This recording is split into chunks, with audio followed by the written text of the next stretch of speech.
Asker күчтөрүнүн рейтинги боюнча бүгүнкү күнү Тажикстан дүйнөдө 138 өлкөнүн ичинде 99-чу болуп турат. Кыргызстан 93-чү орунда турат. Биздин аскерибиз Тажикстандыкына караганда күчтүү, ар дайым күчтүү болуп келген. Эгер биз геосаясий, геостратегиялык ордубузду элесек, биздин күчүбүз Тажикстанга караганда кыйла үстөмдүк кылабыз. Анан эң негизгиси биздин солдаттардын тажрыйбасы,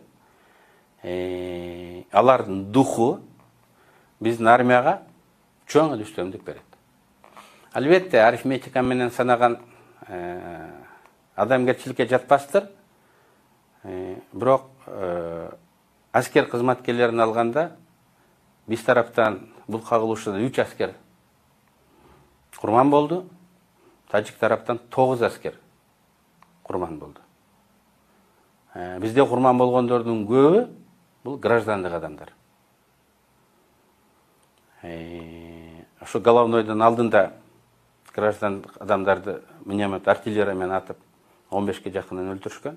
Анан айылдарды талап тоноп мародёрлук кылган убакта дагы жабыркаган адамдар болду. Биздин аскерлерге эгер приказ берилгенде, адекваттуу отпор бергенде, приказ берилгенде, мен ойлойм, тажик армиясы мындан да көп жоготууларга учурамак. Эми бул башка кеп. Эмне үчүн приказ берилбеди?